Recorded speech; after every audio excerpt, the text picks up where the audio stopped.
Alright, so here we go. I've been working around here, and what I wanted to show you was the half double invisible join. I don't know if you've ever made a project where you've been working around, such as hats, toques, all sorts of things. See, a toque.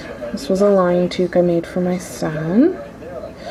Kind of shaggy looking in the picture. Of course, this was before I figured it out, so it's got a nice line running down. And it kind of starts to twirl. I've made another toque. This one's in white, and it's got the same lovely line that runs all the way down and starts to curve. It's kind of noticeable, and you see it. And it really drove me nuts because I'd make these beautiful hats, and from the front they looked gorgeous. Incredible, actually. And I get so many compliments, but whenever I looked at the back of the toque, it drove me nuts to see this wandering line curve down through the work. And I figured there had to be a way to join it so you nearly couldn't see, which is what I've been doing here. And when you look around, you go, okay, where's the join? Now I can see the join, and I can still see that line, but it's far less noticeable, hence the reason why I call it my nearly invisible join. So how I start that is I've completed a round here, and I've got the loop from my slip stitch. Now I haven't chained or anything, I've just made the loop. So what I'm going to do is I'm going to chain one, and I'm actually going to pull that chain tight so it barely sticks out from the stitch. Now instead of going into the next stitch and counting that chain one I just pulled tight as a stitch itself, I'm actually going to go back in that initial stitch that we chained from, and I'm going to pull up a loop. Oh, maybe. There we go.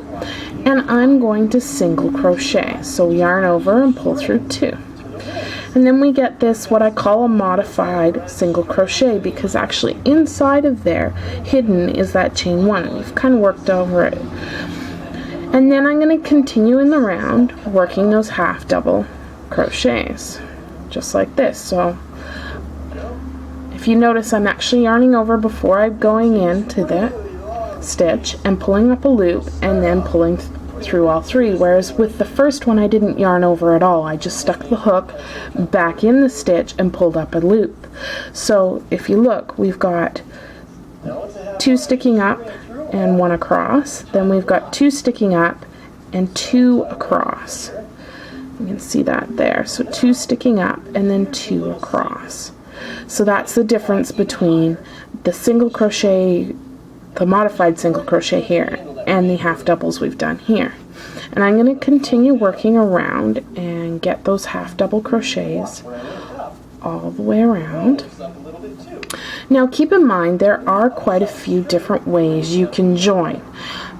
If you're wanting it to seem more invisible, a lot of people, especially when they're working in rounds with single crochets, will work in a spiral. Of course, I find when you work with double crochets versus singles or half doubles, you don't really have to worry about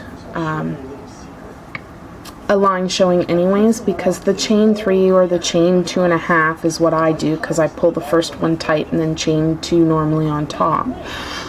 Blends in quite nicely with double crochets. I just find the half double crochets make a really noticeable line in your work, and it, like I said, it drove me nuts. So this was my solution to make a nicer finish, especially if I'm wanting to sell my hats. I felt it, oops, missed that one. I felt it kind of funny. Oh, missed two. Okay, let's try that again. I felt it kind of funny to sell it with a running line in the back, especially one that you can see from a distance. Like, this isn't something that I have to stick my nose in the work to see. It's actually something you can visually see from a fair distance off. So, alright, and I've almost made it back around. Let's flip my tail down. I don't need that. And as you can see here, I've got 1, 2, 3 stitches, and then I'm back at that modified single crochet, and then the half doubles continue after that. So let's do one more half double, 2 more, alright, and then now 3 more. So I've done a half double all the way around, except for that first one where it was what I'm calling a modified single. Now, like I showed you at the beginning here, and this was actually important, that's why I showed you, is the modified single has 2 going up and 1 across, whereas the half doubles have 2 going up and 2 across. So when you get back, most people will slip stitch into this first chain here. Let's see if you can get the camera to see that. So you've got this first chain here, and then the second one. And most people will actually go into that one chain or slip stitch and then start the next round. What I actually do is I skip that one and I go into the second chain and slip stitch. So I go in like this, slip stitch, there we go.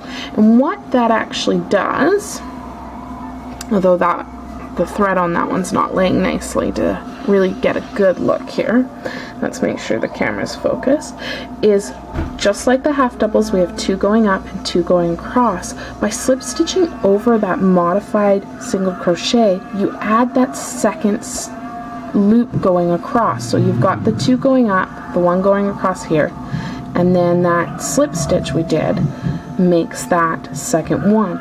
So it looks in effect just like all the other half doubles here. And if you take a look, my join is right here, and actually the camera highlights it very well. But if you flatten this out and take a look at it, it's actually very, very faintly noticeable. And don't forget, the camera's only about 5 inches away from the work. If you just even do this, you're not going to notice it at all. So there you go, my nearly invisible half double crochet join in a round.